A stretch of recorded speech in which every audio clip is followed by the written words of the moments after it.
Hare Krishna, Krishna Krishna, Hare Hare, Hare Rama, Rama Rama, Hare Hare.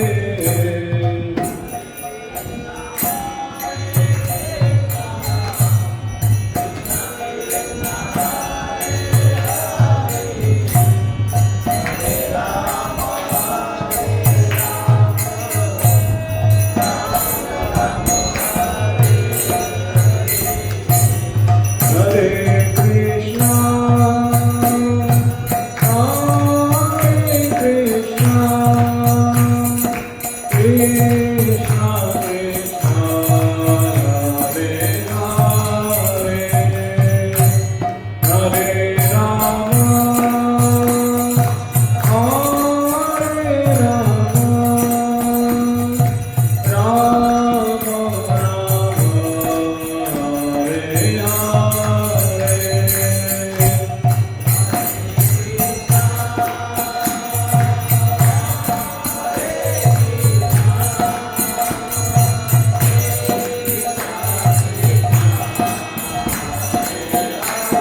Hare Hare.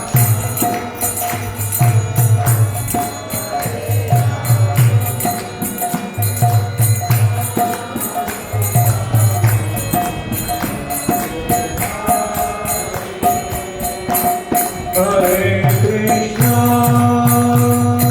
Hare Krishna, Krishna Krishna, Hare Hare, Hare Rama, Hare Rama,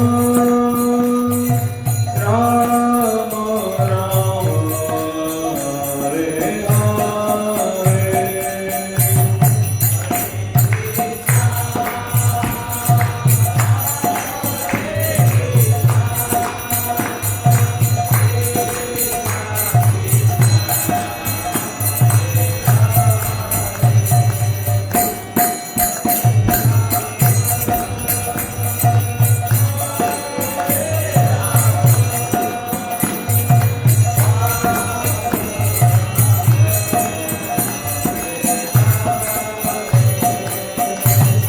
Hare Krishna, Hare Krishna, Krishna Krishna, Hare Hare, Hare Rama, Hare Rama, Rama Rama, Hare Hare, Hare Krishna.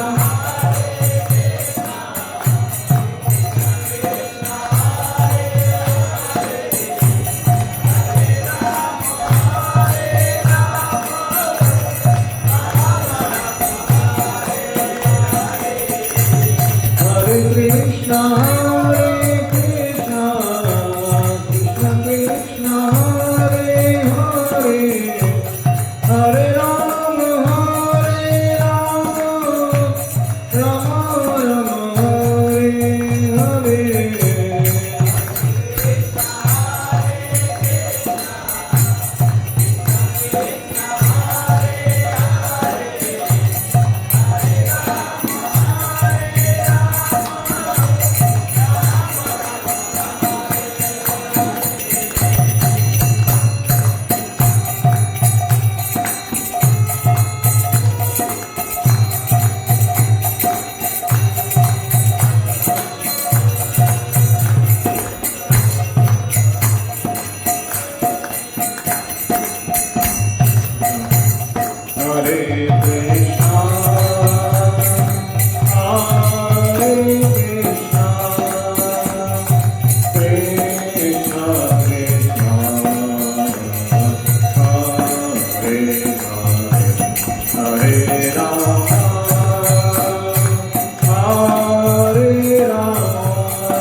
Hare Krishna, Hare Krishna, Krishna Krishna, Hare Hare, Hare Rama, Hare Rama, Rama Rama, Hare Hare. Hare Krishna.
जय राधा गोविंद राधा गोविंद राधे जय राधा गोविंद राधा गोविंद राधे जय कृष्ण बलराम कृष्ण बलराम कृष्ण बलराम जय वृंदावन राम जय कृष्ण बलराम कृष्ण बलराम कृष्ण बलराम जय वृंदावन जय गौरनिताय गौरनिताय गौरनिताय जय गौरनिताय जय गौरनिताय गौरनिताय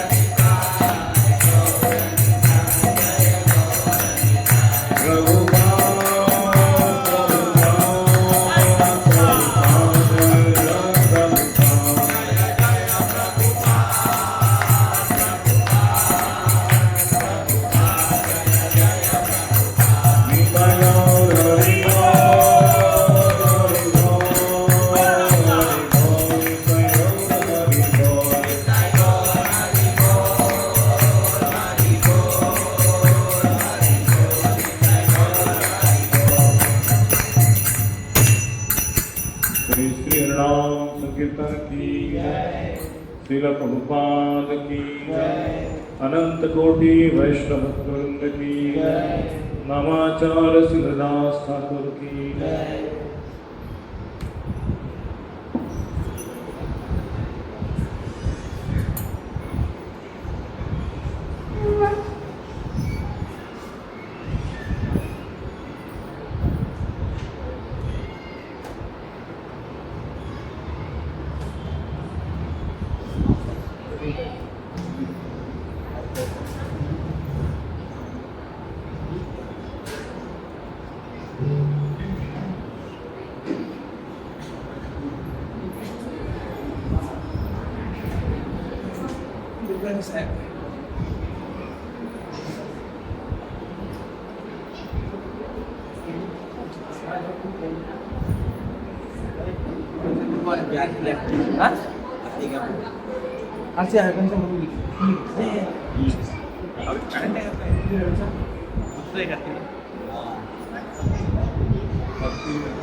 तो मेरे पीछे आप प्रार्थना बोलिए मंगलाचरण।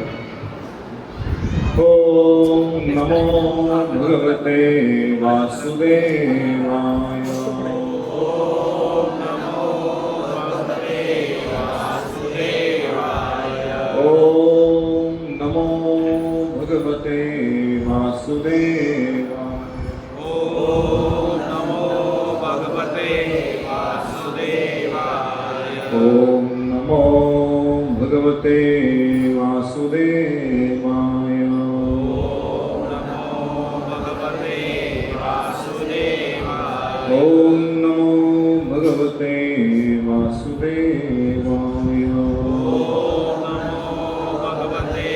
वासुदेवाय। नारायणं नमस्कृत्यं नरं चैव नरोत्तमं देवीं सरस्वतीं व्यासं ततो जयमुदीरये। नष्टप्रायेषु भद्रेषु नित्यं भागवत सेवया भगवती उत्तम श्लोके भक्तिर्भवती नैष्ठकी। कृष्णाय वासुदेवाय देवकी नंदनाय च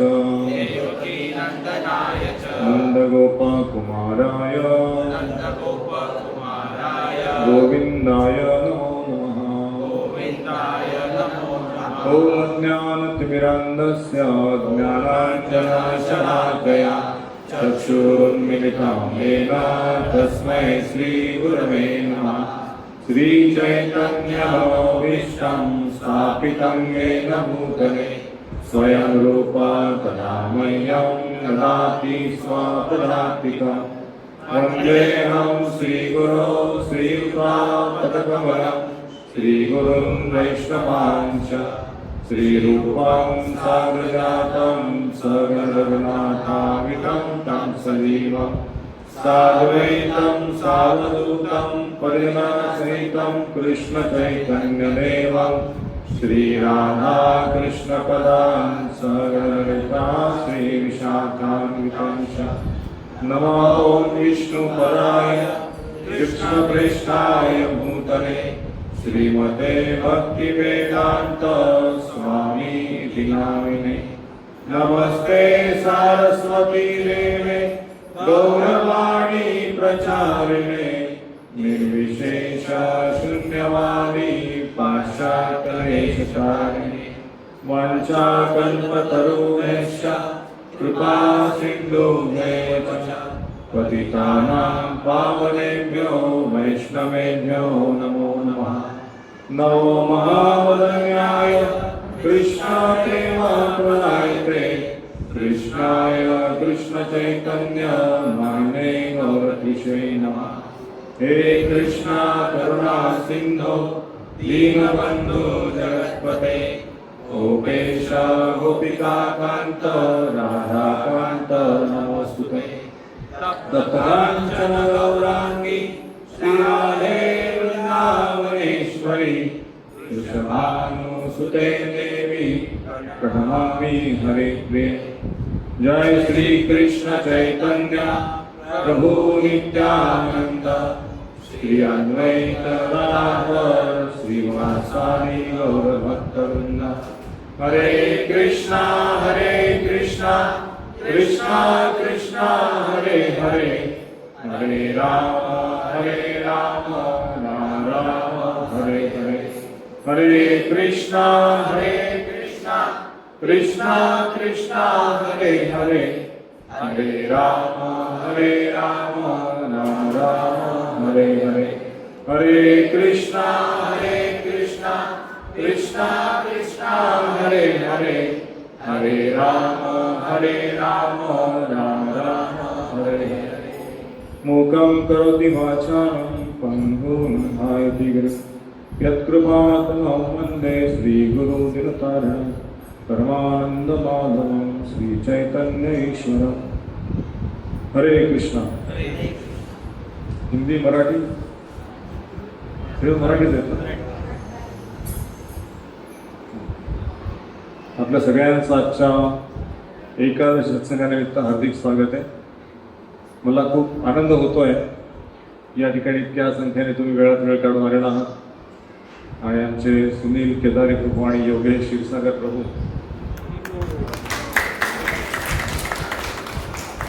या ठिकाणी आम्हाला बोलवलं आणि एक संधी दिली एकादशीच्या मुहूर्तावरती भगवंतांची कथा करण्याचं। आणि तुम्हाला त्याचा लाभ आहे, कथावर वाचकाला पण लाभ आहे आणि कथा ऐकण्याला पण लाभ आहे। तसं म्हटलेलं आहे, सत्संगत्वात विसंगत्वात विसंगत्वात निर्मोहत्वात निर्मोहत्वात निशतत्वात निशतत्वात जीवनमुक्ती। की जो मनुष्य सत्संगामध्ये येतो त्याच्या हळूहळू चेतनेमध्ये सुधार होतो। त्याची जी विकृती मनाची त्याचा विकृत स्वभाव निघून जातो आणि हळूहळू चांगले विचार चांगली भावना भगवंतावरती प्रेम सेवा करण्याची भावना जप करण्याची भावना असं यामध्ये एक चांगला आनंद यायला लागतो आत्मातून की स्वार्थ बुद्धी निघून जाते। तर निसंग म्हटलं निसंगत्वात विसंगत्वात सत्संगात विसंगत्वात विसंगत्वात निर्मोहत्वात। त्या जगावरती जे मोह आहे आसक्ती आहे माझ्यावर सुद्धा चालणारच नाही असं जे मीपणा याच्यात आहे भरलेला तो मीपणातून माणूस निघतो, मोहातून निघून जातो, आसक्तीतून निघून जातो, आणखी पाहिजे आणखी पाहिजे आणखी पाहिजे। निर्मोहत्वात निशब्दत्वात की निशब्दत्व म्हणजे तर भगवंताच्या वरती एक अढळ विश्वास होतो की माझेच स्वामी मला सगळं देणार आहे, मला अजून कोणाचं काही चाकरी करायची गरज नाही, भगवंत माझा पुरेपूर व्यवस्था करतील आणि मी त्यांची भक्ती केली तर मला सुख, शांती, समाधान, आनंद, प्रेम हे सगळं काही मिळेल.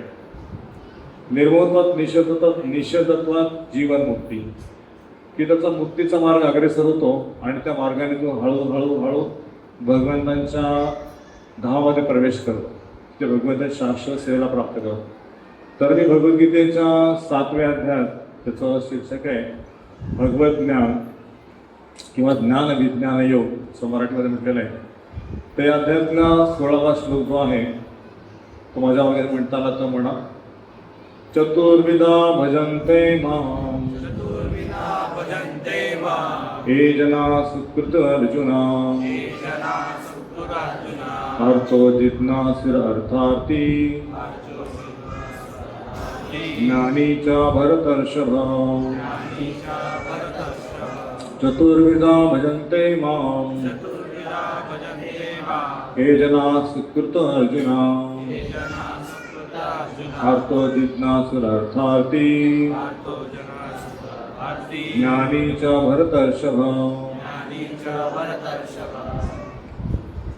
हे भरतश्रेष्ठ अर्जुना, 4 प्रकारचे पुण्यात्मा माझी सेवा करतात, अर्थ, जिज्ञासू, अर्थार्थी आणि ज्ञानी.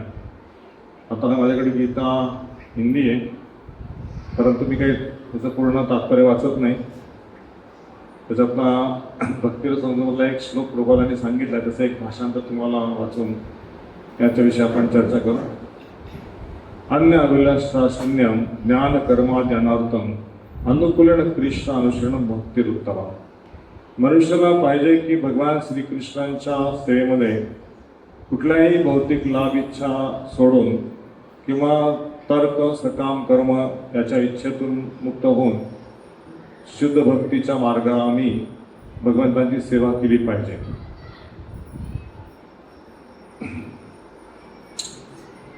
तर आपण सगळेजण भगवंतांच्या शोधात किंवा सुखात शोधत आहोत. सगळ्यांना शांती पाहिजे, निर्भयपणा पाहिजे, आनंद पाहिजे, एकमेकांकडनं प्रेम पाहिजे. आणि हा प्रेमाचा स्रोत जे आहे ते स्रोत म्हणजे भगवान श्रीकृष्ण आहे. आपण सगळेजण श्रीकृष्ण शोधत आहोत, परंतु जोपर्यंत गीतेचा आश्रय, गीतेचा अध्ययन, गीतेचा अभ्यास आपण करत नाही तोपर्यंत भगवंतापासून विमुख होणार. आपली प्रगती चालली का दुर्गती चालली हे आपल्याला समजणार नाही. जेव्हा आपल्याकडे भौतिक सुखसंपत्ती आणि सुखसुविधा संपत्ती वाढायला लागते, आपल्याला असं वाटतं की मी ज्या देवतांची पूजा करतोय किंवा करते, बघा माझ्या देवता प्रसन्न आहे, माझ्या पूजेने मला घर, गाडी, बंगला, श्रीमंती, प्रमोशन हे सगळं प्राप्त व्हायला चाललेलं आहे.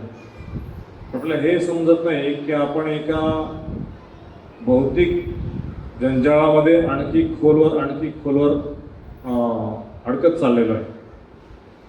जेव्हा संपत्तीचा हव्यास, जेव्हा सुखसुविधा, जेव्हा कम्फर्ट लाईफमध्ये आपण जगतो, त्याचं पण भगवंता स्मरण करू शकत नाही. भागवतामध्ये ऋषभ आपल्या पुत्रांना सांगतायत, नायम देव देवाच्या लोके कष्टान कामान अर्हते विडभुजाये तपो दिव्यं पुत्रकायने सत्वं शुद्ध्या तस्मात ब्रह्मसत्य त्वनंता. त्यावेळी त्याच्या पुत्रांना म्हणतात, 100 पुत्रांना, आपल्या पुत्रांना कोणी सांगता का, अरे हा जो मनुष्यानं मिळाला ना तुम्हाला, हा तपस्या करण्यासाठी, हा जन्म खाण्यापिण्यासाठी आणि आराम करण्यासाठी नाही आहे. तुम्ही जा तपस्या करा, भगवंताची प्राप्ती करा आणि ब्रह्मसौख्य प्राप्त करा. आता तुम्हाला वाटेल की त्या काळचा काळ तपस्या करण्यासाठी, तर आता काय तपस्या करायची, आता कुठे जंगलात जायचं का तपस्या करायला? नाही, तपस्या कुठे झालं गरज नाही. इथे तुम्ही घरामध्ये बसून भगवंतांची पूजा अर्चा करून, नामस्मरण करून भगवंताची प्राप्ती या जन्मात करू शकता. तर कलियुगामध्ये भगवान श्रीकृष्ण हरीच्या नामाच्या रूपात आलेले. कलिकाले नामरूपे कृष्ण होता. भगवंताचा अवतार कुठे म्हटलं तर भगवंताच्या नावामध्ये. भगवंत तुम्हाला व्यक्तिशः भेटायला येणार नाहीत कलियुगामध्ये. आपली तितकी पात्रता पण नाही की भगवंतांनी मला दर्शन द्यावं, तपस्या पण केली नाही काही. तर भगवंत येत आहेत आपल्या भक्तांच्या कल्याणासाठी, भक्तांचा उद्धार करण्यासाठी. आणि ते 5,000 वर्षापूर्वी येऊन गेलेले आहेत आणि त्यांनी हे आपल्याला प्रेमपत्र पाठवलेलं आहे. तुमचं सगळ्यांशी प्रेम म्हणून त्यांनी हे दिलेलं आहे, वाचा, मला काय पाहिजे तुमच्याकडनं. पण जेव्हा आपण त्यांचा आदेश, त्यांच्या आज्ञा पालन करत नाही, आणि जेव्हा जीवनामध्ये विपरीत परिस्थिती येते त्याच आपण आपल्या जे कोणी देवतांची पूजा करतायत, भगवंताची पूजा करतायत, त्यांच्यावर ते विश्वास न ठेवता, श्रद्धा न ठेवता त्यांची पूजा बंद करतात, मंदिरात जाणं बंद करतात. तर भगवंतांनी या जगामध्ये आपल्याला सुखसुविधा ठेवण्यात पाठवलं नाही आहे. जेलमध्ये, जेलमधून बाहेर पडण्यासाठी आपल्याला हा जन्म मिळालेला आहे. आपण जेलमध्ये काय करतोय? जेलमध्ये 3 BHK 4 BHK, समुद्राच्या काठी, आकाशात महल अशा अनेक सुखसुविधा शोधतोय. मग कोणी 3 BHK 4 BHK मध्ये तो फर्स्ट क्लास जेलमध्ये, कोणी 1 BHK मध्ये आहे तो सेकंड क्लास जेलमध्ये, कोणी अगदी झोपडीत आहे तर तो थर्ड क्लास जेलमध्ये. पण सगळे जेलमध्ये आहेत. सगळ्यांना असं वाटेल की मी याच्यापेक्षा प्रगत आहे, याच्यापेक्षा प्रगत आहे, याच्यापेक्षा प्रगत आहे. माझ्याकडे मोठी कार आहे, माझ्याकडे मोठा बंगला आहे, माझा मुलगा अमेरिकेत आहे. तर जगामध्ये प्रगतीचं लक्षण काय आहे? प्रगतीचं लक्षण आहे की पैसा, प्रसिद्धी आणि सुविधा. तर हे प्रसिद्धीचं लक्षण किंवा हे प्रगतीचं लक्षण नाही आहे. प्रगतीचं लक्षण काय? अंतरात्म्यामधली शांती, प्रेम, सेवा करण्याची भावना, सत्संगामध्ये येऊन श्रवण करण्याची गोडी. हे जर मनुष्याला प्राप्त झालं, त्याच्याकडे एक झोपडी जरी असली, काही जरी नसलं, तरी तो सगळ्यात श्रीमंत व्यक्ती. सगळ्यात त्यांच्याकडे कृष्ण आहे, लक्ष्मीचे पती आहेत, माधव आहेत त्याच्याकडे. पण जेव्हा लक्ष्मीच्या पतींना सोडलंय, सीता रामाला सोडलंय आणि आपण हे सगळ्या रावणासारखी सोन्याची लंका जाऊन बसलोय, तर आपल्याला क्षणार्धामध्ये भौतिक प्रकृती नष्ट करू शकते. याचा काही लोकांना अनुभव असेल, ते पेपरमध्ये वाचताय रोजच्या घटना. पण कलियुग असं म्हटलं की कलियुग हे इमर्जन्सी आहे. तसं इमर्जन्सीला काय म्हणतात? अतिदक्षता का? इमर्जन्सी वॉर्ड, अतिदक्षता विभाग. तर कलियुग हे इमर्जन्सी युग आहे. त्या इमर्जन्सी युगामध्ये भगवान श्रीकृष्ण हरीच्या नावाच्या रूपामध्ये येतात. हरिनाम, हरे नाम हरे नाम हरे नाम एव केवलम कलो नास्तेव नास्त गतिरन्यता. या कलियुगातून बाहेर पडण्यासाठी दुसरा कुठलाही उपाय नाही. एकच उपाय म्हणजे भगवंतांच्या पवित्र नावाचा आश्रय घेणे. आणि कसा आश्रय घेणे? तात्काविजरूप सांगितला, अन्य अभिलाषता शून्यम ज्ञान कर्मादि अनावतम अनुकूलन कृष्ण अनुशीलन भक्तिरूप. भगवंतांच्या प्रसन्नतेसाठी घरातली सगळ्या प्रकारच्या सेवा करायच्या. किंवा जे लोक ऑफिस करत आहेत त्यांनी पण ऑफिसमधलं आपलं कर्तव्य करायचं. कोणासाठी? आमच्या घरात भगवान श्रीकृष्ण आहे, त्या श्रीकृष्णांना प्रसन्न करण्यासाठी आपली ड्युटी करायची. ड्युटीवर आल्यानंतर हातपाय धुतले, तोंड धुतलं, आरती केली आणि पुस्तक वाचलं किंवा काहीतरी ऑफरिंग केलं, नामजप केला, एखादं लेक्चर ऐकलं, श्रवण केलं आणि काही सेवा घडली मंदिरात, घरामध्ये, आणि प्रसाद घेतला, झोपी जायचं.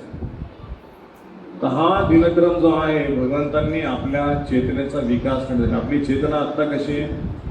आपली चेतना जसा आकाशातला थेंब आहे, तो जो जमिनीवर खाली पडतो आणि त्याच्यामध्ये अशुद्धीची लागण होते की माती, धूळ, त्याच्यामध्ये सगळं अशुद्ध पाणी म्हणतात, मग फिल्टर करावं लागतं. त्याप्रमाणे आपली चेतना भगवंतांच्या सेवेमध्ये शुद्ध चेतना आहे. पण त्या चेतनेचं रूपांतर जेव्हा स्वार्थ बुद्धीमध्ये होतं, भौतिक प्रकृतीच्या 3 गुणांच्या संघामध्ये आपण जेव्हा मी आणि माझं, तर माझ्यासाठी जॉब आहे, माझ्यासाठी घर आहे, माझ्यासाठी खाणंपिणं सर्व बनवलेलं आहे आणि माझी मुलं आहेत आणि सगळं मी माझ्यासाठीच करायचं आहे या जगामध्ये. त्यासाठी ती चेतना आवृत्त होऊन जाते. आवृत्तम ज्ञान मिळतेन ज्ञान नित्य वैरणा कामरूपेण कोणत्या दुष्प्रण द्यायची. ही चेतना फक्त इच्छांमुळे मारली जाते आणि त्याच्यावरती हे आवरण चढते इच्छांचं आणि आपण या जगामध्ये भगवंताला पाहू शकत नाही. आणि हृदय साफ करण्याची प्रक्रिया भगवान श्रीकृष्ण सांगतायत. चेतो दर्पण मार्जनम भव महादावाग्नि निर्वापणम श्रेय कैरव चंद्रिका वितरणम विद्यामधुजीवनम आनंदांबुधिमर्दनम प्रतिपदां पूर्णामृतस्वादनम सर्वात्मस्मपनं परं विजयते श्रीकृष्ण संकीर्तनम.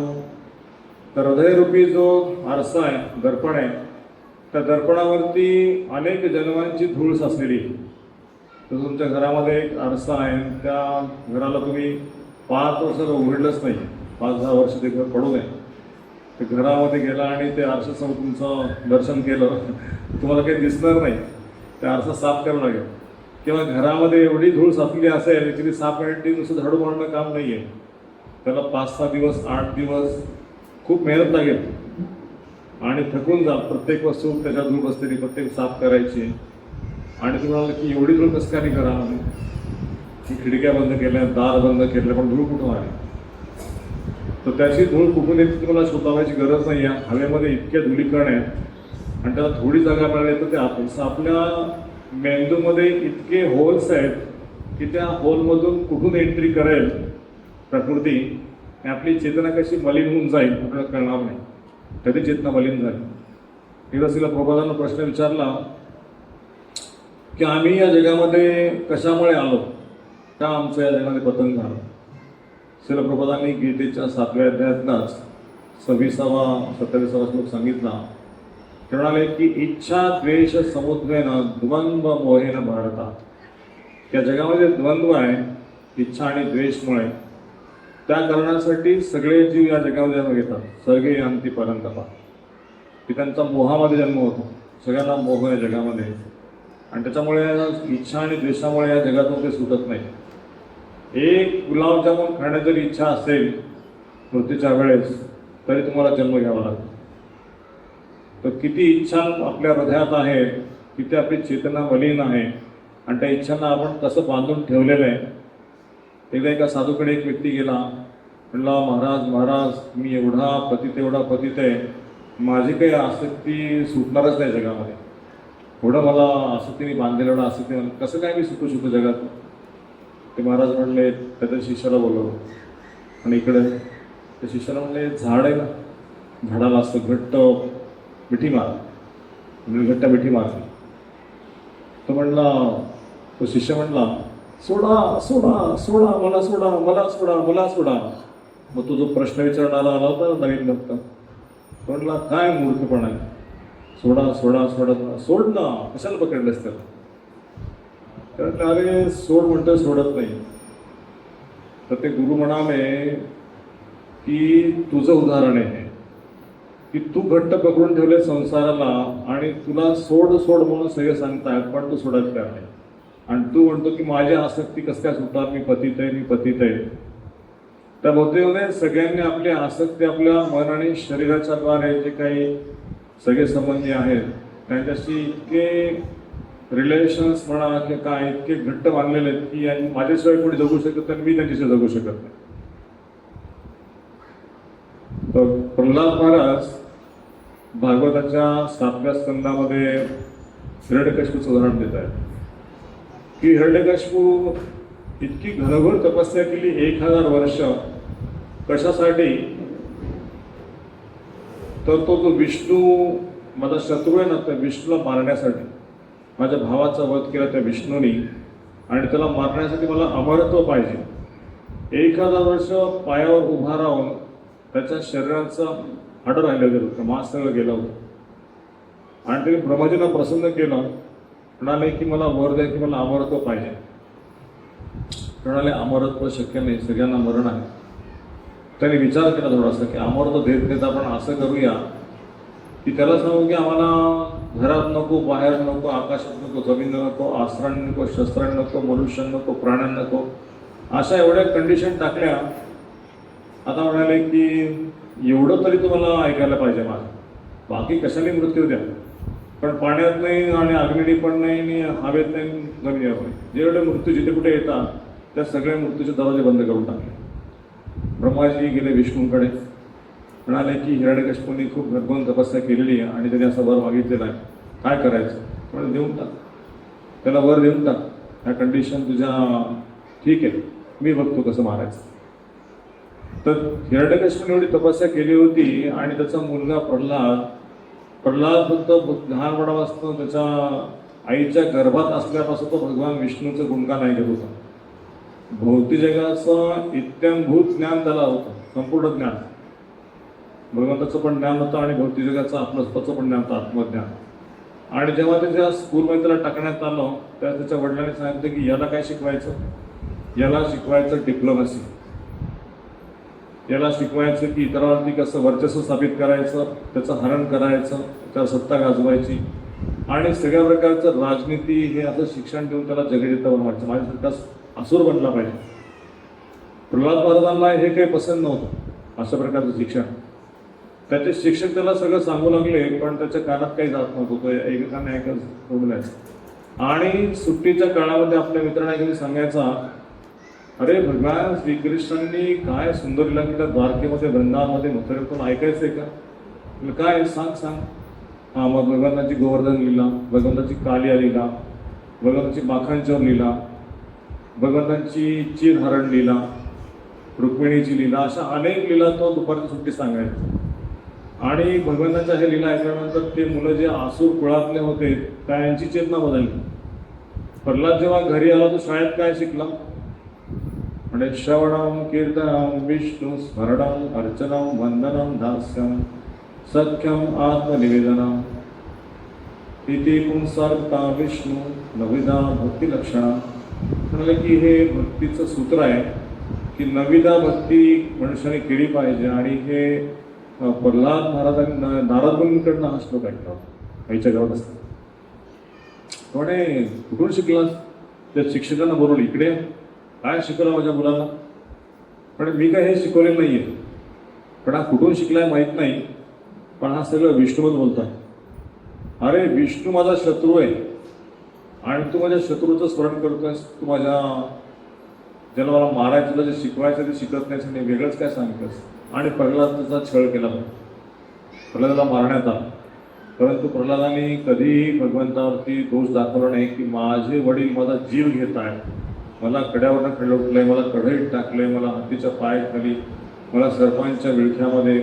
माझा एक एक क्षण जो आहे तो केवळ मला म्हणजे मरत्या समानच आहे, मेल्या समानच आहे. ते काय माझ्या जीवनामध्ये तुमचं नाव स्मरण करतो मला दुःख दुःख का, असं म्हटलेलं प्रल्हाद महाराज. पण प्रल्हादाला जेव्हा विचारलं की तुझा विष्णू कुठे, आता नरसिंह जयंती येते ना 11 तारखेला, तुमच्या अगोदरच मी कथा तुम्हाला सांगतो, नरसिंहचा लाभ घ्या. तुझा विष्णू कुठं आहे? त्यामुळे माझा विष्णू ह्या खांब्यामध्ये आहे. ह्या खांब्यामध्ये लात मारली आणि लात मारल्या मारल्या भगवान नरसिंह प्रकट झाले. कसे प्रकट झाले ते? अर्ध मनुष्य रूप आहे आणि अर्ध सिंह रूप आहे. आणि डोळे इतके लाल लाल आहेत, आज जशी आज ओकतायत. त्यांनी अशी एक डरकाळी काढली, त्या डरकाळ्याने जेवढे काही जीव होते ते जीव त्यांच्या आवाजाने घाबरले. असं म्हणले की देवता लोकांना पण शुद्ध हरवली त्यांची, इतका भयंकर भगवंतांचा क्रोध होता. आणि हिरण्यकशिपूला बघितलं त्याशी युद्ध सुरू केलं. आणि ते म्हणला, हा मनुष्य कोण आहे? तुझा नरसिंह जो आलाय, भगवंत आलाय, हा कोण आहे? आणि त्यांनी युद्ध सुरू केलं हिरण्यकशिपूने. पण भगवंतांचा जो क्रोध होता तो क्रोध अनावर होता, कोणालाच तो यावर होता. हिरण्यकशिपूला मांडीवर घेतलं. भगवंत असे खाली बसले नाही आहेत, असे फक्त मी जसं बसले आता, पण त्यांचं सगळं शरीर हवेत आहे. आणि त्यांचे किती हात आहेत? 8 हात आहेत, अष्टभुज आहेत. एक त्याची मांडी, भगवंताच्या मांडीच्या त्यांचं मस्तक दाबलं दोन्ही हाताने, 2 हाताने त्याचे पाय पण पकडले आणि 2 हाताने त्याचे जे पोट आहे ते पोट फाडलं. भरपूर युद्ध केलं अगोदर. आणि हिरण्यकशिपूला समजले की माझा मृत्यू अटळ आहे, माझा मृत्यू कुठे जमिनीवर पण होते, आकाशावर होते, भगवंतांच्या मांडीवर. सगळ्या कंडिशन फुलफिल केला. अस्त्र नाही, शस्त्र नाही, पाणी नाही, अग्नी नाही, पृथ्वी नाही, कशावरतीच नाही, नखाने पोट फाड. भगवंतांना जन्म घेण्यासाठी मातेचं उदर लागत नाही. भगवंताचा जन्म कुठे येऊ शकतो. मत्स्य अवतार, कुर्मा अवतार, वामनदेव अवतार किंवा अन्य अवतारामध्ये भगवान श्रीकृष्णांनी असा जन्म नाही घेतला. जरी देवकीच्या गर्भामध्ये जन्म घेतलेला आहे तरी त्यावेळेस त्यांनी चतुर्भुज रूप प्रकट केलं. विष्णू म्हणून आले ते, शंखचक्र गदा पद्म. आणि मग मातेला सांगितलं की मला वृंदावनामध्ये घेऊन जा. लगेच छोटे बाळ झाले, बसत सांगितले की मला गोकुळात घेऊन सोड. आणि भगवंतांनी जन्म घेतला त्यावेळेस सगळे जे डोअर्स होते ते डोअर्स ओपन झाले, त्यांचे साखळखंड तुटले. देवकी वसुदेवांचे सगळे जे पहारेकरी झोपलेले भगवंत येतात या जगामध्ये तर भक्तांचं कल्याण करणे जन्म घेतात. आपल्या त्यासाठी येत नाही, ते स्वतःसाठी काही प्राप्त करायचे. आणि हे असं करून त्यांनी लीला संपादन जेव्हा केल्या, अनेक असुरांना मारलं, तर ते दाखवतात की आपल्या हृदयामध्ये कालियासारखा रोग आहे, द्वेषाचा. भगवान श्रीकृष्ण त्या डोहामध्ये गेले, जे ते काली होता, त्या काल्याने काय केलं होतं की तिथं जर कोणी पाणी प्यायला येईल, गाई, वासरं, पशु, पक्षी, ते पाणी विषारी करून सोडलं. आणि तिथे इतका विषारू वायू सोडला आपल्या फुतकाराने की तिथे कोणी वरून जातं त्याला बेशुद्ध व्हायचं. गरुडजी म्हणाले की याचा समाचार कोण घेणार, तुम्हीच बघा भगवान. आणि म्हणून भगवंत त्या ठिकाणी काल्याने जो इतका उत्पात माजवला होता, त्याला शिक्षा करण्यासाठी काल्याच्या डोक्यावरती भगवंत नाचतायत. आणि काल्याची इतकी फणं आहे, त्या फण्यांवरती भगवंताचे पाऊल कसे, भगवंताचे पाऊल कोमल आहेत एकदम. पण भगवंत जेव्हा नाचतात त्यावेळेस त्याचे ब्रजपात होतोय त्यांना. ते कालीला आसन झालं, त्याच्या मुखातनं रक्ताच्या उलट्या होत आहेत, विष बाहेर पडतंय सगळं. आणि तो इतका थकला तरी भगवंत नाचतायत. तो असा एक एक फण्याने मारायला बघायचा. भगवंत तिथे पाऊल उचलायचं, इकडे बोल टाकायचं, इकडे पाऊल तिकडे बोल टाकायचं. भगवंताने इतकं सुंदर नृत्य केलं. आणि सगळे गोपबालक आणि सगळे वयस्क जे आहेत, गोपी, ते सगळ्या पाहत बसले. अरे माझा काना, माझा लाला, आपल्याला काय होणार, कसं होणार, तसं त्यांना चिंता. पण कृष्ण तिकडे नाच करण्यामध्ये आनंद घेत आहे.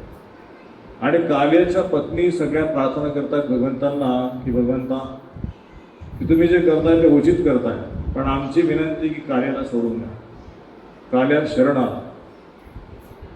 आणि काल्याच्या पत्नी ज्या होत्या नागपत्न्या, त्या नागपत्न्या सगळ्या भगवंतांच्या भक्त होत्या. त्या नागपत्न्यांनी भगवंतांची पूजा केली, त्यांची आरती केली, त्यांना प्रार्थना अर्पण केल्या. म्हणाले काल्या तू इथून निघून जा, इथं थांबू नकोस, भगवंताला शरण आला. त्यांनी प्रार्थना केली.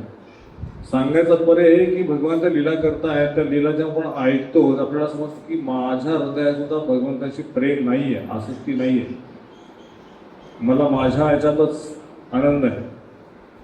आणि म्हणून श्रीकृष्ण जेव्हा कलियुगामध्ये येतात, तर श्री चैतन्य महाप्रभूच्या रूपात येऊन ते आपल्या भक्तांना भक्ती कशी करायची शिकवतात. चैतन्य महाप्रभू कलियुगामध्ये असं म्हटलेलं आहे, श्रीकृष्ण चैतन्य राधाकृष्णयन. श्रीकृष्णांचं संमिलित रूप जे आहे राधाकृष्णांचं, ते श्रीकृष्ण चैतन्य रूप आहे. संन्यास वस्त्र धारण केलेलं आहे, एका हातात दंड आहे, दुसऱ्यात कमंडलू आहे, आणि कीर्तन करतायत, डान्स करतायत, भगवी वस्त्र घातलेली, डोक्याचं मुंडन केलेलं आहे. आणि सगळ्या साऊथ किंवा दक्षिण कुठल्या भारतामध्ये सगळ्या ठिकाणी ते प्रचार करतात हरिनामाचा. त्यातली काही लीला मी सांगतो की श्री चैतन्य महाप्रभू ज्यावेळेस दक्षिण भारतामधून परत जगन्नाथपूर या ठिकाणी प्रवास करून येतात आणि आपल्या भक्तांसमोर नवदीपला येतात. आणि त्या ठिकाणी आपल्या भक्त म्हणतात की मला आज तुम्हाला काही विशेष भेट द्यायची. काय भेट द्यायची तुम्हाला? की माझा आज वाढदिवस आहे आणि तुम्ही सगळेजण एकत्र या, तुमच्याशी मी काही बोलू इच्छितो.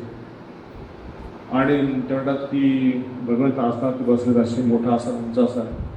म्हणतात की पाणी घेऊन या, मला स्नान घाला. गंगेतनं लोटे लोटे भरून, मोठमोठे मटके भरून ते पाणी आणून भगवंतांना स्नान घालतायत. म्हणतात की मला माझे वस्त्र बदला, मला अलंकार घाला, अभिषेक केल्यानंतर मला भोग लावा, समोर अनेक भोग आणून ठेवा, आणि सगळं आरती केल्यानंतर भोग माझी स्तुती करा. आणि स्तुती केल्यानंतर म्हणतात की अरे श्रीवास, तुला माहिती आहे की तुझ्या घरामध्ये 72 तास कीर्तन व्हायचं, आणि तुझ्या घरामध्ये इतके वैष्णव यायचे, डान्स करायचे, नृत्य करायचे. तर त्या ठिकाणी एक ब्राह्मण आला होता आणि त्या ब्राह्मणाला मी म्हणालो की तू माझं दर्शन घेऊ शकत नाहीस. तर तुला आठवतं मी त्या ब्राह्मणाला परत पाठवलं आणि तू म्हणाला होतास की तो तरी तपस्वी आहे, फक्त दूध पिणार आहे, आणि तिथे सगळेजण भक्त आहेत. तर मी म्हणालो की नाही, तो दूध पिणारा आहे पण हा मला दर्शन करू शकत नाही. त्याला मी परत पाठवलं. त्याला वाटतं होतं की मी दूध पिऊन फक्त भगवंतांना प्राप्त करू शकतो, मी तपस्या केली आहे, तुम्हाला भगवंत दर्शन व्हायला पाहिजे. आणि त्याला परत पाठवलं. तो परत तिकडे गेला आणि त्याच्या मनामध्ये की अरे भगवंताला मी त्रास दिला, मी चुकून कसं काय भगवंताला पाठवू शकतो, मी काही भक्त नाही आहे, मी नुसता तपस्वी आहे.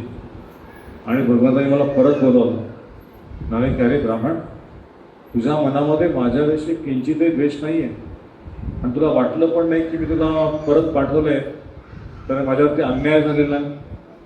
भगवंताने माझ्या असं का केलं, मी तर तपस्वी आहे आणि तुझ्या हृदयात कुठल्याही प्रकारची उद्वेग भावना नाही आहे आणि तुम्हाला फार प्रिय आहे. पण लक्षात ठेव, मला प्राप्त करण्यासाठी तपस्या करून, वेदाध्ययन करून किंवा दान करून मला प्राप्त करता येत नाही. मला प्राप्त करायचं असेल तर माझ्या भक्तांची सेवा केली पाहिजे, माझ्या भक्तांचा दास झालं पाहिजे. मला त्याच्यामध्ये हम भक्त पराधीन नाही सुंदरी वदिजन भक्तर जनाप्रिया. मी माझ्या भक्तांना अतिशय प्रिय आहे. मला माझ्या भक्तांच्या दुसरं काहीच डोक्यात येत नाही. सतत माझ्या भक्तांचं चिंतन करतो. एकदा अकबर बिरबलाला म्हणाला की अरे बिरबल, तू मला सांग की भगवंत या ठिकाणी कशासाठी अवतार धारण करतात. म्हणजे की ज्यापणा याचं उत्तर तुम्हाला मी नंतर देतो, थोडंसं मला वेळ लागेल उत्तर द्या.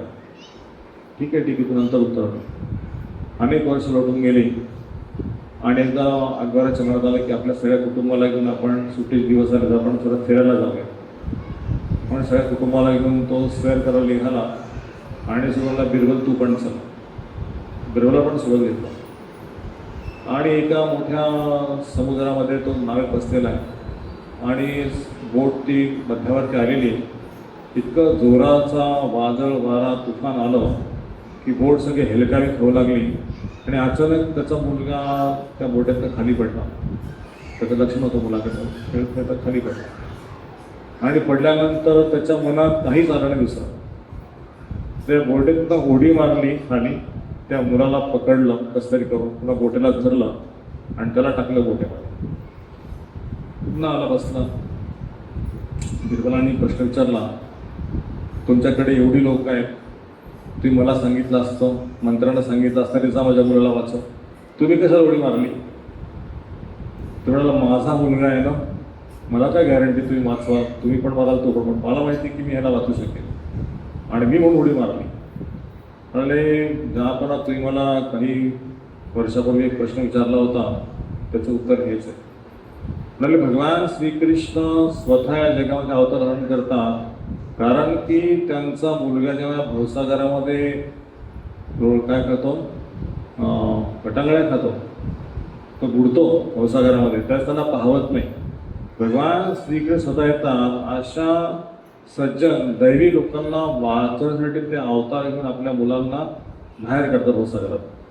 आणि अशी मुलं जी प्रामाणिक आहेत, भगवंताशिवाय राहू शकत नाही, त्यांना त्यांचं नाव प्रदान करतात, त्यांना त्यांच्या लीला प्रकट करतात, त्यांना त्यांचं दर्शन पण देतात, त्यांना त्यांचा प्रसाद देतात, त्यांना त्यांच्या भक्तांचा संघ पण देतात. त्यांची योग्यरित्या काळजी घेऊन त्यांना आपल्या धामामध्ये परत घेऊन देतात. ती भगवंतांची योजना आहे आपल्या भक्तांसाठी. म्हणाले तू एकदम बरोबर उत्तर दिलंस, मी फार प्रसन्न आहे. म्हणजे काय मागायचं ते बात. म्हणले काही मागायचं नाही. एवढं लक्षात ठेवा की भगवंतांची कृपा तुमच्यावरती आहे आणि तुम्ही पण त्या ईश्वराचं स्मरण करा. एकदा एका गावामध्ये दवंडी भेटले एका राजाने आणि त्या दवंडीमध्ये असं विचारण्यात आलं की प्रजेला की माझ्या 4 प्रश्नांचे जे उत्तर देईल त्याला माझ्या मुलीबरोबर लग्न करून देईल आणि ह्या राज्यातली संपत्तीचा अर्धा हिस्सा त्याला देईल जावई म्हणून. म्हणजे खूप छान आनंदाची बातमी आहे. सगळे गावकरी, सगळे लोक लाईन लागली दरबारामध्ये. महाराज 4 प्रश्न कुठले, 4 प्रश्न कुठले, सगळेजण निघाले आणि प्रत्येकजण यायचा, त्या प्रश्नांचे उत्तर द्यायचा, विचार करायचा, पण कोणी संतुष्ट होऊ शकत परत जायचं. अशी लाईन लागली होती आणि जाताना मात्र सगळेजण अगदी रडलेल्या अवस्थेमध्ये नाराज होऊन असे परत जायचे. ते सगळं हरल्यासारखं. आणि एक छोटा मुलगा त्या ठिकाणी होता. तो छोटा मुलगा म्हणाला की ही लाईन कशी लागलेली, 8 वर्षाचा मुलगा. म्हणाले की महाराजांनी 4 प्रश्न विचारलेले आहेत आणि 4 प्रश्नांचं उत्तर जो कोणी देईल त्याला महाराजांच्या मुलीसोबत लग्न आणि अर्धी संपत्ती मिळेल. म्हणजे मला तर काही लग्न करायचं नाही आहे आणि मला काही संपत्तीची पण हाव नाही आहे, पण मला महाराजांना जर काही संतुष्ट करता आलं, त्यांच्या प्रश्नात उत्तर आलं तर माझं सौभाग्य समजेल की त्यांना मी खुश करू शकलो, कारण मी त्यांचा हितचिंतक आहे, प्रजेचा एक राजा एक नागरिक आहे. म्हणजे काय प्रश्न आहे? म्हणजे प्रश्न असे आहेत की पहिला प्रश्न आहे की भगवंत हसतात का? है की नाही? दुसरा प्रश्न आहे भगवंत रडतात का? तिसरा प्रश्न आहे भगवंत करतात काय? काय करतात भगवंत आता? आणि चौथा प्रश्न आहे की भगवंत बक्षीस देतात काय? हे भगवंत काही जनसमाधी काही करतात का? तर ते म्हणाले की हां ठीक आहे, ह्या प्रश्नांची उत्तरासाठी मी प्रयत्न करतो. तो आला आणि प्रश्नांचा पहिला प्रश्न काय म्हटला, भगवंत हसतात का? ते म्हणाले की भगवंत हसतात, ती सगळी बालकं आहेत ना, भगवंताची बालकं आहेत. घरी बिझनेसमॅन, कोणी मेयर, कोणी पंतप्रधान, कोणी राष्ट्रपती, कोणी जरी असला तरी भगवंतांपुढे सगळी ही छोटी पिलं आहे ना, त्यांची मुलं आहेत. आणि जेव्हा त्याला वाटतं की मी हा देश चालवतोय, मी हे घर चालवतो, मी हे सिटी चालवतो, माझ्यामुळे ह्या जगातील लोकांना सगळं काय मिळतं, मी कंपनी चालवतो म्हणून हे लोक जगतायत, माझं घर चालवतो म्हणून हे लोक जगतायत, मी देश चालवतो म्हणून हे लोक सुरक्षित आहेत, असं ज्याला त्याला जेव्हा वाटतं त्या म्हणतात की किती हा भ्रामकपणा आहे. तो निघून गेल्यानंतर सुद्धा हे जग चालणार आहे, तो निघून गेल्यानंतर पण हे कुटुंब चालणार आहे. पण त्याला हे कळत नाही की त्याच्या मागे मी बसलेलो आहे, मी त्याला फक्त चालवतोय. त्याचा श्वास बंद केला, त्याचं जाणं बंद, त्याची बुद्धी बंद केली, त्याचं पचन बंद केलं तर तो काय करू शकणार आहे? पण त्याला हे कळत नाही की आतमध्ये बसलेला परमात्मा जो आहे तो माझ्याकडनं गोष्टी करून घेतो, तो मला नाचवतो. ईश्वर सर्वभूतानां हृदय तिष्ठती भ्रामय सर्वभूतानि यंत्रणानी माया. भगवान श्रीकृष्ण सगळ्यांच्या हृदयामध्ये बसलेले आहेत, पण हे सगळे जे जीव आहेत त्या मनुष्यरूपी यंत्रावरती स्वार होऊन ते भ्रमण करत आहेत. कधी उच्च लोकांमध्ये, कधी खालच्या लोकांमध्ये, कधी मध्य लोकांमध्ये. एकाच गोष्टीसाठी की मला सुख पाहिजे, मला सुख पाहिजे, त्याच्यापेक्षा मला आराम पाहिजे. आणि भगवान श्रीकृष्णांच्या इच्छेनुसार त्यांना त्या त्या कंपनीमध्ये त्याच्या योग्यतेनुसार त्याला कोणाला मॅनेजर आहेत, कोणी बिझनेसमॅन आहे, कोणी स्लीपर आहे, कोणी ड्रायव्हर आहे, कोणी काय आहे, कारकून आहे, अशा प्रकारला एंगेज करतात जेणेकरून त्याला त्याची रोजीरोटी त्याच्या कुटुंबात सांभाळावं. त्याला नेतायत, परत आणतायत, घरातल्या व्यवस्थेला सांगतात की हे करते करते कर, त्याला बुद्धी येत आहे. प्रकृते क्रियामानाने गुणे कर्माने सर्वशा अहंकार ऋणात्मा करता मी ती म्हणण्यात. त्याला वाटतं की मीच आहे हे करता, कर्माचा करता मी आहे. पण प्रकृतीच्या 3 गुणांद्वारे कर्म केलं जातं, त्याला समजत नाही. आणि म्हणून मी जेव्हा तो म्हणतो ना, माझा मुलगा अमेरिकेत आहे, मी त्याला शिकवलं, बघा माझं हे घर, बघा ही माझी गाडी, हा सगळ्या लोकांना सांगतो, त्यावेळेस मी हसतो. अरे त्याला कळत नाही की त्याला हे सगळं मी माझ्या आकारण कृपेने दिलेलं आहे. पण तो म्हणतो की मी, माझी गाडी, माझं घर, माझा मुलगा, तुझ्यापेक्षा श्रेष्ठ माझा मुलगा, त्याचं एमटेक झालं, त्याचं हे झालं, त्याचं हे झालं. पण त्याला हे कळत नाही की अरे हे सगळं क्षणार्धात नष्ट होऊ शकतं. आणि मग दुसऱ्या प्रश्नाचं उत्तर दिलं की भगवंत रडतात का? आणि भगवंत रडतात ह्यासाठी की सगळं काही दिलं होतं आणि मी त्यांना 1दा 2दा 3दा असं कित्येक वेळा त्याच्या घरामध्ये आलो, त्याच्या घरामध्ये म्हणजे त्याचा संवाद साधला अनेक माध्यमांद्वारे. कधी ह्या प्रकृतीच्या घटनांमध्ये भूकंप आला किंवा प्रचंड उष्णता किंवा कुठे पूर आला, अनेक रोगराई आली, त्यावेळेस त्याला मी सिग्नल दिला होता की हे जग दुःखालय आहे, जगातनं बाहेर पडा, तिथे राहू नका. आणि हे लोक मात्र बिंदासपणे ते उपाययोजना करत बसले आणि ते दुःख संपलं की पुन्हा सुख आले की त्या सुखामध्ये भारावून गेले. आणि आता जेव्हा ते मृत्यूच्या शय्येवरती असतात आणि रडतात, त्याच मला मात्र दुःख होतं की मी त्याला कित्येक वेळा सांगितलं, हरीचं नाव घे, भगवंताचा भक्त हो, माझी सेवा कर, माझं दर्शन घे. त्यावेळेस ती म्हणायची मला वेळ नाही, मला वेळ नाही, मला वेळ नाही, मी बिझी आहे, मी बिझी आहे, मी बिझी आहे. आणि आता तो मृत्यूशय्येवरती पडलेला आहे. मला एकच चिंता आहे की आता हा किती भ्रमण करून, किती योनी पार करून पुन्हा मनुष्य जेव्हा केव्हा मिळणार आणि हा तेव्हा भक्त होणार की नाही. पण हा प्रत्येक योनीमध्ये त्याच गोष्टी करून दुःखच प्राप्त करणार आहे. त्याच्यामुळे त्याचं जेव्हा मृत्यूशय्येवरती दुःख त्याला होतं, रडतो, निवळतो, त्यावेळेस मला त्याला पाहून दुःख होतं की हा रडतोय, मी याला सांगितलं होतं पण हा ऐकत नव्हता, आता त्याच्याच कर्माचा परिणाम तो बघतोय. आणि जेव्हा तो माझ्यावरती त्या दुःखाचं ताशेरे ओढतो, त्यावेळेस मी म्हणतो की मी त्याला सगळी मदत केली, पण हा समजू शकला नाही आणि मला असं दुःख देत आहे, मला असं त्रास यांच्यामुळे झालं. भगवंत काही जगात नाही येत, असं का झालं, मला तसं का झालं. म्हणून तिसरा प्रश्न काय म्हणजे या जगातले लोक की दुःखी काय, म्हणजे जगात लोक दुःखी एकाच कारण आहेत, कारण जे काही त्यांना प्राप्त होतं त्यामध्ये संतुष्ट नाही. ते इतरांकडे बघतात, याच्याकडे इतकी संपत्ती कसं काय आली, त्याचा मुलगा आमिर कसं काय गेला, हा इतकी कसं काय भारी हे घड्याळ वापरतो किंवा कार वापरतो. पण त्याच्याकडे जे आहे त्याच्याकडे जर पाहून तो कधीच म्हणत नाही की भगवंताने मला इतकं दिलंय ना, मी त्याच्यात आनंदी, मला आणि काही प्राप्त करायची गरज नाही. माझ्याकडे भगवंत आहे, माझ्याकडे तिन्ही लोकांचे स्वामी आहेत, मला हे भौतिक जगात अडकवलं नाही, मला भगवंतांनी त्याच्या जवळ बोलवलं नाही. तर भागवतामध्ये दुसऱ्या स्कंदामध्ये शुकदेवजी महाराज एक श्लोक सांगतात. ते म्हणतात की ज्याप्रमाणे सूर्याचा उदय होतो आणि सूर्याचा अस्त होतो, त्याप्रमाणे भगवंतांचा भक्त जो आहे प्रत्येक सूर्याच्या उगवण्याने असताना भगवंताच्या चरणांजवळ जातो. पण जे भौतिकवादी लोक आहेत ते भगवंतांचं भजन करत नाहीत, कीर्तन करत नाहीत, जप करत नाहीत, वाचन करत नाहीत. त्यांचं सूर्याच्या उदय आणि सूर्याच्या अस्तावर प्रत्येक क्षणाला ते मृत्यूच्या जवळ जातात. तर यासाठी ह्या लोकांनी जगामध्ये सुखी व्हायचं असेल तर त्यांनी कंपॅरिझन सोडलं पाहिजे, तुलना नाही केली पाहिजे. माझ्यावरती विसंबून जीवन जगलं पाहिजे की तुम्ही जर कृतज्ञ पुत्र झाला तर तुम्हाला मी सगळं काही देईन. मी का देत नाहीये, कारण हे दिल्यानंतर कसं वापरायचं त्यांनाच ज्ञान नाही. तर त्यांना जर ज्ञान झालं की संपत्ती माझी नाही, 10 लाख रुपये आले माझ्याकडे, पण माझे स्वामी श्रीकृष्ण सेवेमध्ये मी काही डोनेशन दिलं, काही मंदिर बांधण्यासाठी मदत केली, काही हरिनामाच्या प्रचारासाठी मदत केली, काही प्रसाद वाटला, भगवंतांचा फेस्टिवल साजरा करण्यामध्ये, अनेक लोकांना आमंत्रण देण्यामध्ये काही मदत झाली, तर माझे स्वामी खुश होईल माझ्यावरती. पण 10 लाख रुपये आले की तो काय घेऊन काय नाही, इकडे 10 लाखमध्ये इकडे जमीन घेतो, तिकडे कार घेतो, तिकडे अमेरिकेला जातो, माझ्या मुलाला शिक्षणाला पाठवतो, ते करतो. पण भगवंतांची योजना तो समजू शकत नाही म्हणून त्याला देत नाही, त्याचा माझा प्रेम नाही म्हणून त्याला मी संघर्ष करायला लावतो. चौथा प्रश्न विचारला, भगवंत करतात काय. या प्रश्न धनते महाराज, तुम्ही एक काम करावं, म्हणजे काय करायचं, तुम्ही माझ्या जवळ इथं बसायला आहे, इथं तुम्हाला उत्तर देईल, तुम्ही खाली या.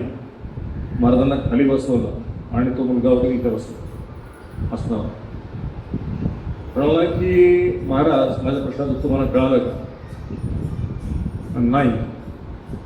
ते म्हणाले की राजाला भिकारी बनवतात आणि भिकारीला राजा बनवतात भगवंत. जेव्हा एखाद्या श्रीमंत व्यक्तीला त्याच्या संपत्तीचा आणि त्याच्या पोझिशनचा, त्याच्या इन्फ्लुएन्सचा गर्व होतो, त्यावेळेस त्याला तिथून खाली बसतो, ती जागा इथे.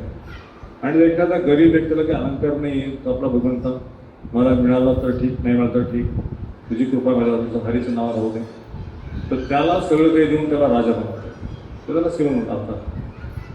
तर हे जे भगवंतांचं एखाद्याला गरीब बनवणं, एखाद्याला श्रीमंत बनवणे, भगवंत एक्झॅक्टली असं करतो, असं तो मुलगा सांगतो.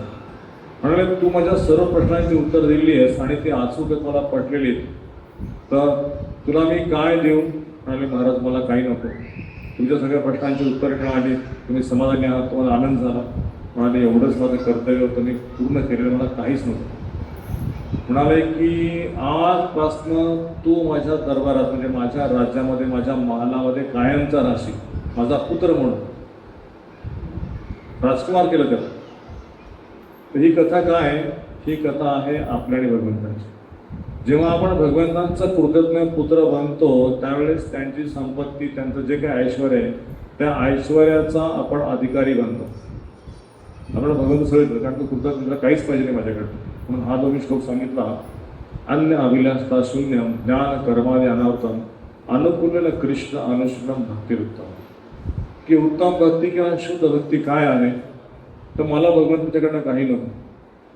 एकदा भगवान श्रीकृष्ण डोकं दुखत होतं आणि ते नारदाला म्हणाले की अरे माझं डोकं दुखत आहे आणि ह्या डोक्या दुखण्याचा एकच उपाय आहे की माझ्या शुद्ध भक्तांच्या चरणांची मला धूळ पाहिजे.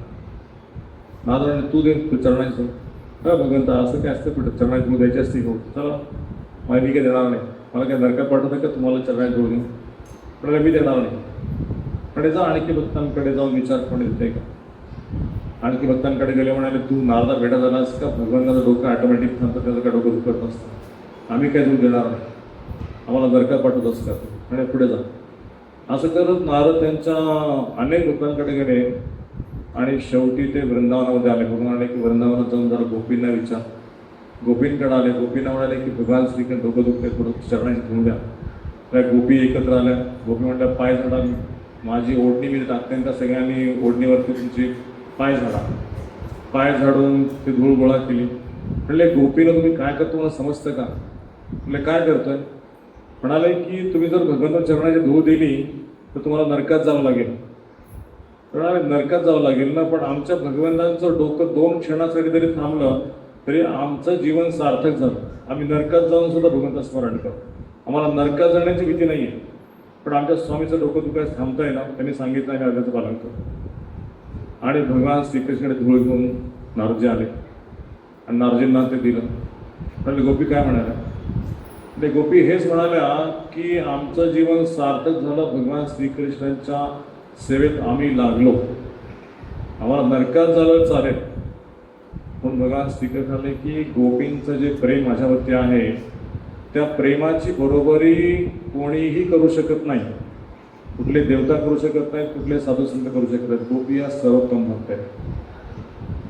तर श्री चैतन्य महाप्रभूंनी श्रीवास ठाकूरांना सांगितलं की अरे श्रीवास तुझ्या घरामध्ये इतकं कीर्तन चालतं 72 तास तू कामाला जात नाहीस कुठे काही नाही भक्तांची तरी सेवा करतोस यांना खाऊपिऊ करतोस तुझा संसार कसा चालतो.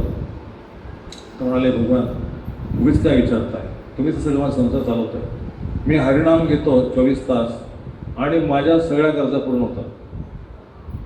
म्हणाले कसं काय होतं. नाही हे मी हरिनाम घेतो ना माझा पूर्ण श्रद्धा आहे तुमच्या नावावरती आणि म्हणून ते भगवंत माझी सगळी काळजी घेत आहे.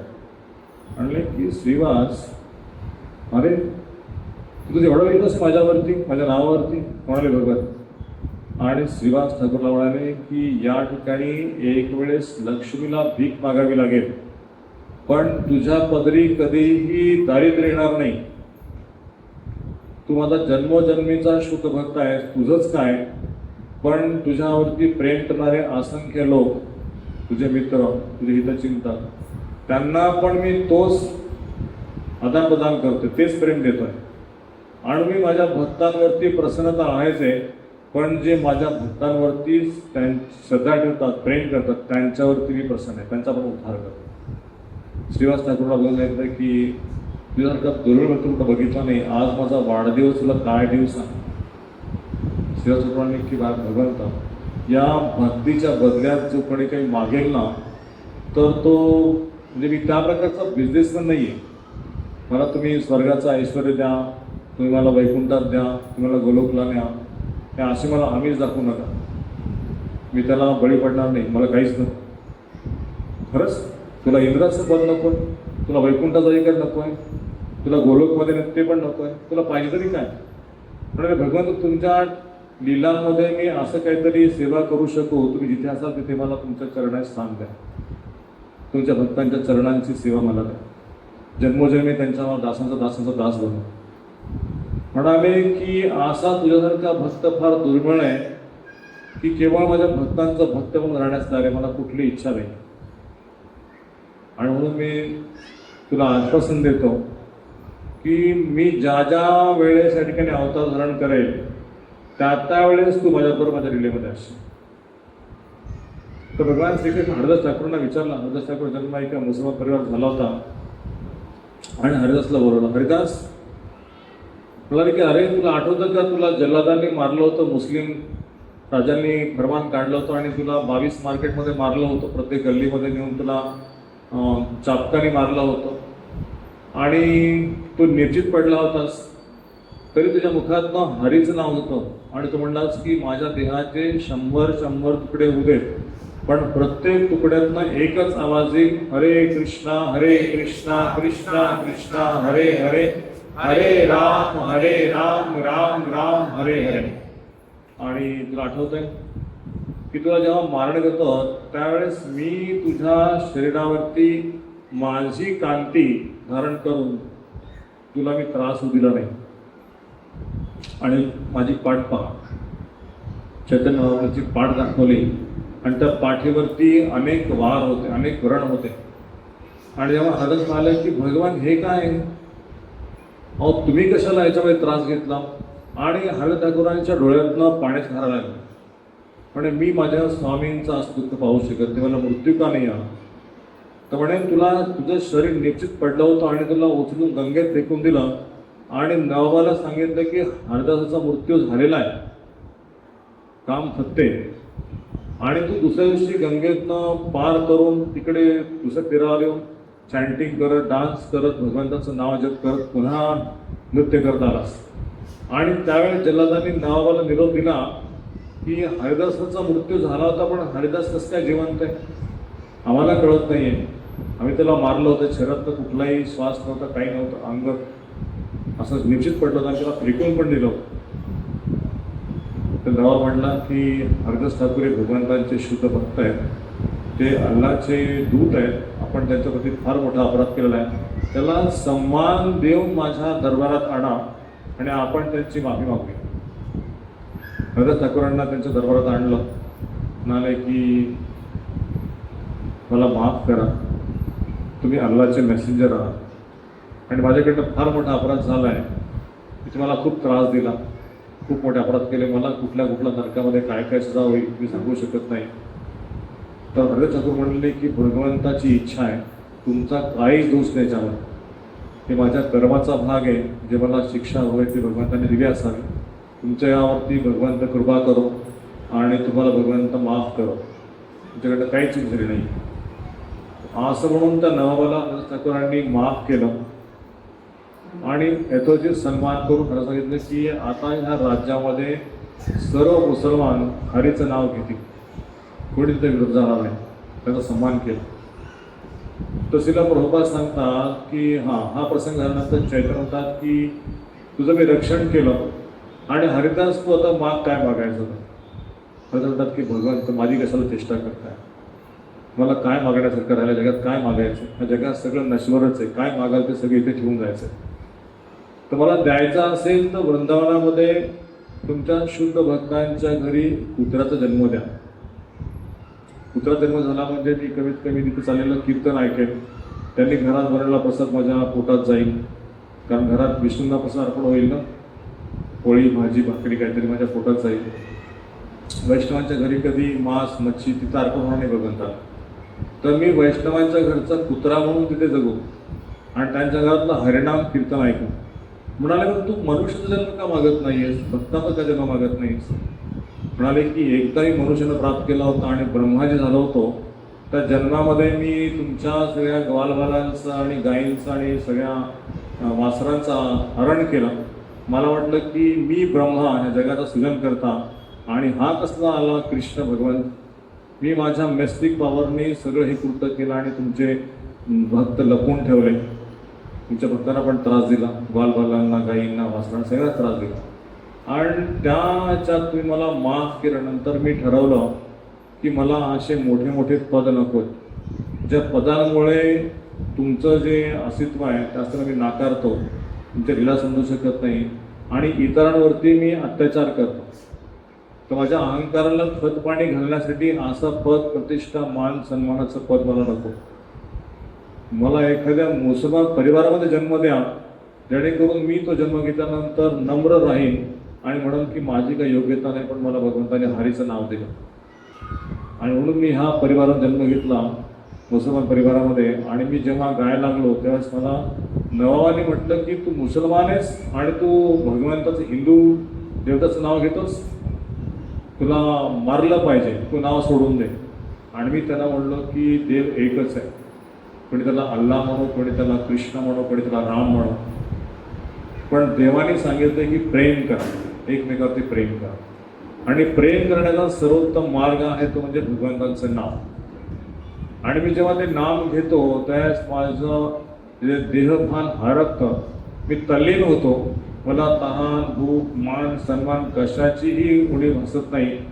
माझं हृदय प्रेमाने ओतभरत होतं, डोळ्यातनं अश्रू येतात आणि मला समजत नाही मी कोण आहे.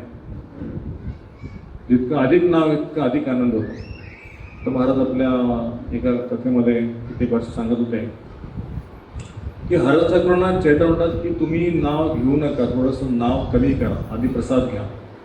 तर ते म्हणायचे की मी थांबू शकत नाही, माझं शरीर ठीक आहे पण माझं मन ठीक नाही. 192 वेळा जप करायचे. माझं शरीर ठीक आहे पण माझं मन ठीक नाही.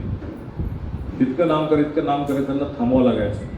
इतकं नाम करू नका. एका छोट्या मुलाची गोष्ट प्रभा सांगतात की नवदीप या ठिकाणी श्री चैतन्य महाप्रभू जेव्हा नामजप करायचं तर जप करायचं. ते एक छोटा मुलगा म्हणाला त्यांना सकाळच्या प्रार्थना जाताना, तसे चित्र आपली जीभ धरली, म्हणाले मी शौच विधीला चाललो आहे, त्या ठिकाणी कसं काय नाम घेणार, भगवंताचं नाव आणि भगवंता शुद्ध आहेत आणि मी तिथे जाऊन अशा क्रिया करतोय आणि तिथे मी नाव कसं ते जीभ पकडायचा प्रयत्न करतोय, एका हाताने जीभ पकडायचे पण तरी पण त्यांच्या मुखात नाव येत होतं, हरे कृष्ण कृष्ण कृष्ण हरे हरे, हरे राम राम राम हरे हरे, हरे कृष्ण कृष्ण कृष्ण हरे हरे, हरे राम राम राम हरे हरे, हरे कृष्ण कृष्ण कृष्ण हरे हरे, हरे राम राम राम हरे. अशी जीवासारखी भगवंत नाव करायचं सारखं, झोपेत उठताना, खाताना, उठताना, बसताना.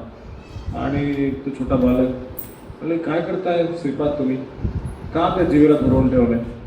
नाही म्हणे मी शोध चाललं त्या ठिकाणी हे असं नाम येणं ठीक नाही.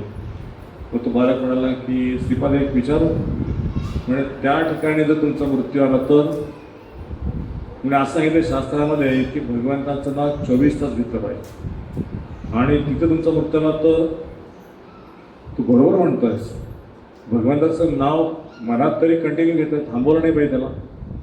आणि त्यानं म्हणलं की तुझं नाव काय. ते म्हणाले माझं नाव गोपाल.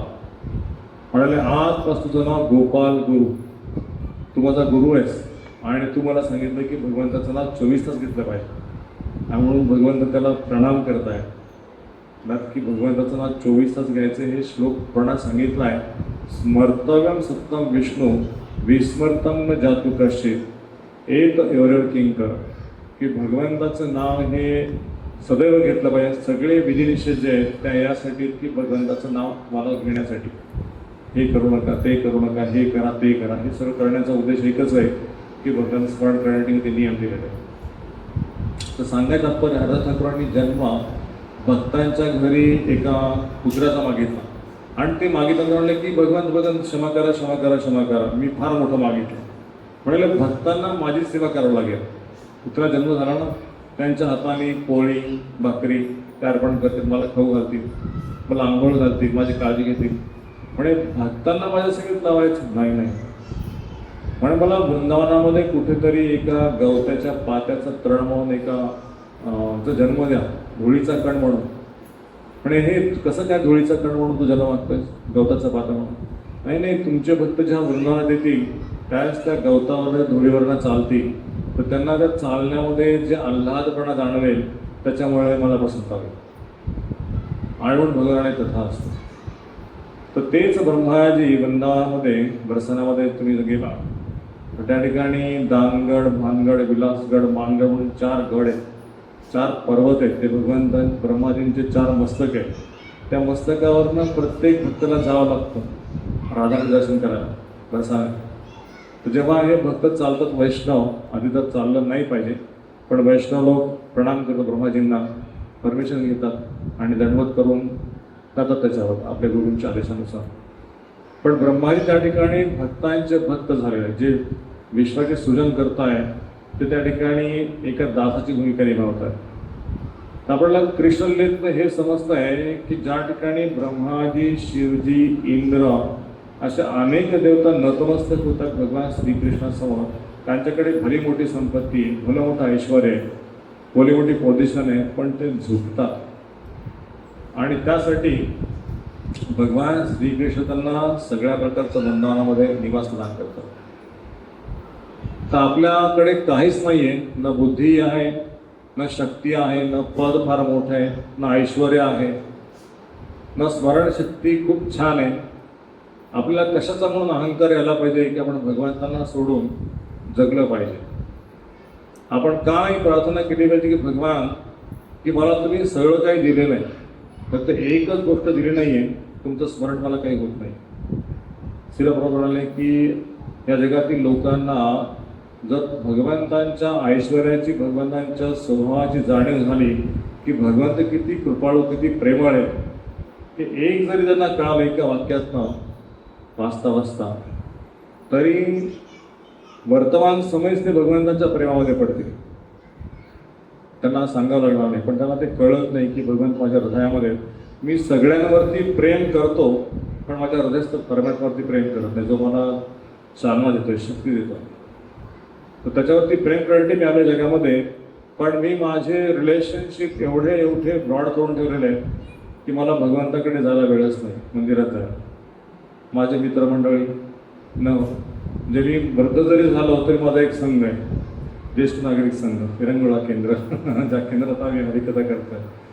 तर त्या ठिकाणी आपण एंटरटेनमेंट करतोय पण एनलाइटमेंट करत नाहीये. आपण एनलाइटमेंट म्हणजे मी भगवंतांचा दास आहे त्याची अनुभूती करण्यासाठी आलेलो आहे, पण आमचा वेळ आम्ही व्यर्थ गप्पांमध्ये घालतोय. तर भागवताच्या 3ऱ्या स्कंदामध्ये शिवदेव गोसाई म्हणताय, ज्याप्रमाणे त्या मोराचे पिसावरती डोळा असतो ना, जर ते भगवंताचं दर्शन करण्याचे डोळे कामाला येत नसतील तर ते मोराच्या पिसावरचा डोळा आहे.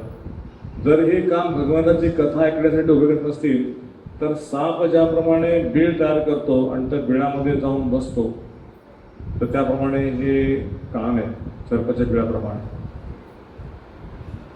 आणि ते सांगतात की ज्याप्रमाणे ह्याचा भाता असतो, लोहाराचा भाता, ढोकणी त्याला हिंदीमध्ये म्हणतात, की ते पण श्वासोश्वास घेतं.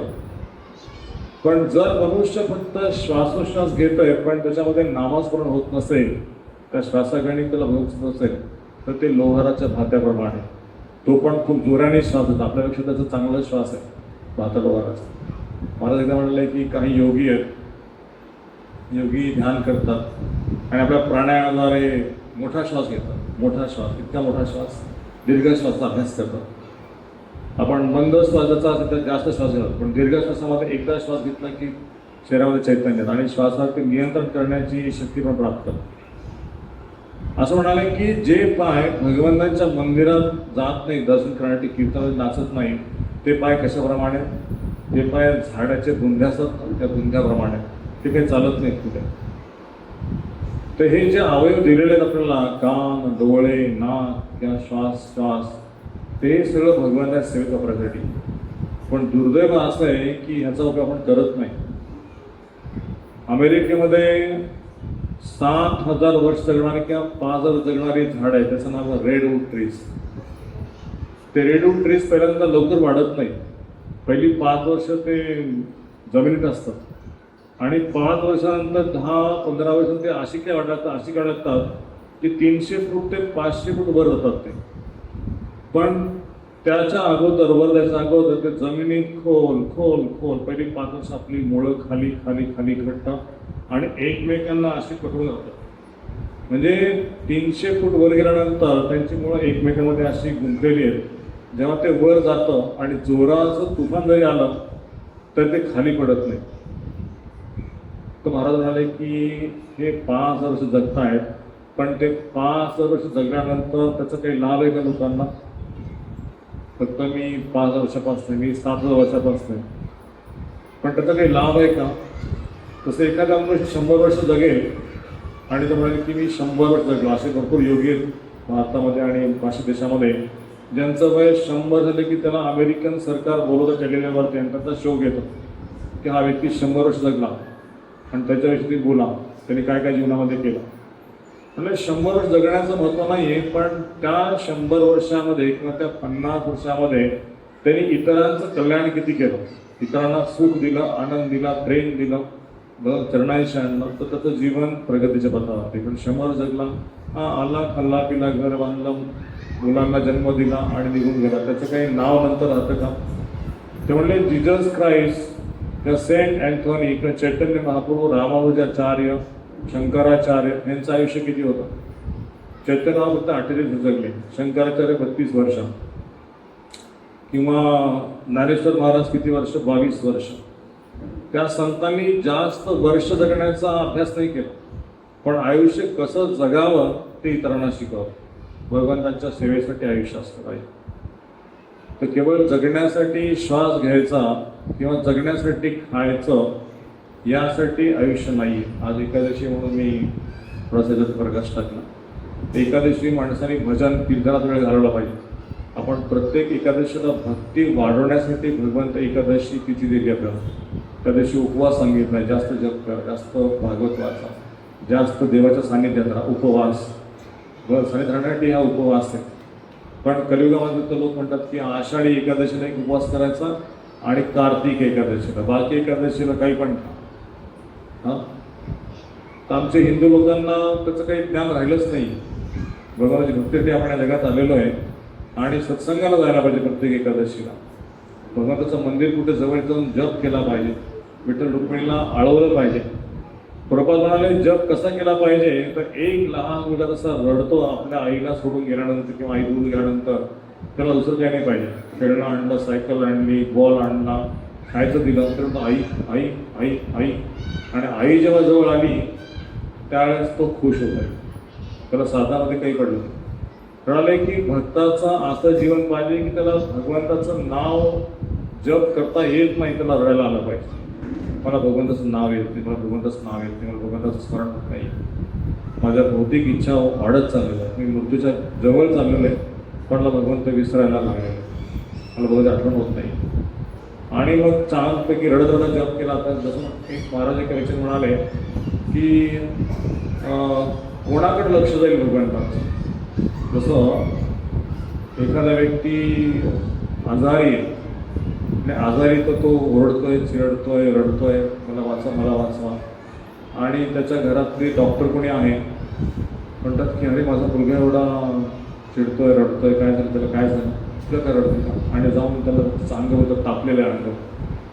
पण अगं पटकन जाऊन ते हे घेऊन ये, ती गोळी घेऊन ये, ते हे घेऊन ये, स्टेपो घेऊन ये, काय असं ते उपाययोजना करून त्याचा ताप कमी करतात. डॉक्टर घरात काही डॉक्टर अधिकच, पण बाहेर डॉक्टरला पण बोलून आणतात. ते म्हणतात की ज्याप्रमाणे त्याचा मुलगा त्याच्या त्याच्यामुळे स्वास्थ्यामुळे आजारी असल्यामुळे खूप विवळतोय, तर त्याच्याकडे जास्त लक्ष. पण एखादा व्यक्ती म्हणतो की ठीक आहे माझं मी बरं होतो, जास्त रडत नाही, काही नाही, तर त्याच्याकडे जास्त लक्ष राहणार नाही. तो त्याचं बघतोय ना, ठीक आहे. पण तो जास्त म्हणतो बाबा मला खूप त्रास होतो, खूप त्रास होतो, खूप त्रास होतोय, बाबा मला खूप त्रास होतोय, हा बेटा थांब, लगेच मी औषध आहे डॉक्टरकडे घेऊन जातो. एक तर डॉक्टरांना घरी बोलवतो ना, तर डॉक्टरांकडे घेऊन जातो. पण नाही नाही ठीक आहे माझं सगळं ओके, त्याच्याकडे जास्त लक्ष राहणार नाही. त्याच्यामुळे जो भक्त भगवंतांना इतका इतका रडतोय ना की भगवंत मला तुम्ही पाहिजे, मला तुम्ही पाहिजे, मला तुम्ही पाहिजे, तुम्ही कुठं आहे, तुम्ही कुठे आहे, सेवा कशी करू, कशी सेवा करू तुमची, आणि तुमच्यासाठी राहू शकत नाही, असा जेव्हा त्याला आदरचा भाव येतो त्याच श्रीकृष्ण घडतं. असा जप करण्याकडे भगवंत येत नाही.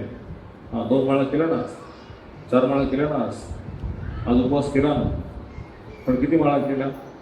2 माळा केल्या. भगवान म्हणतात की तू लाईनमध्ये आहेस आणि तुला जन्म लागतील. पण हा माझं सतत स्मरण करतो, हा ना त्याच्यापेक्षा आणखी चांगला स्मरण करतो. मला इतके भक्त पडलेले आहेत. हनुमंतांना रामाने विचारलं, अनेक भक्त समोर होते, तर हनुमंताने म्हणले की भगवंत तू या सगळ्या भक्तांचं स्तुती केली, त्यांना सांगितलं की ह्या डायरीमध्ये ह्याचं नाव आहे, ह्याचं नाव आहे, ह्याचं नाव आहे, त्याचं नाव आहे, मी तर स्मरण करतो, पण तुम्ही माझं काही नाव घेतलं नाही. म्हटले माझं काय त्या डायरीमध्ये नाव आहे की नाही? म्हणाले की तुझं नाव म्हणा, माझी जी वरची डायरी नाही खिशातली, वरच्या डायरीचं नाव आहे. डायरी काढली, म्हणलं की पहिल्या पेज तुझं नाव आहे. म्हणजे असा फरक आहे, हा मोठ्या डायरीमध्ये ह्या सगळ्या भक्तांची नाव आणि छोट्या डायरीमध्ये माझं नाव. ते म्हणाले हे सगळे भक्त आहेत ना, ते माझं स्मरण करतात आणि ह्या डायरीत जे भक्त आहेत त्यांचं मी स्मरण करतो. फरक काय म्हणाले, ह्याच्यात तरी मला काही कळलं नाही.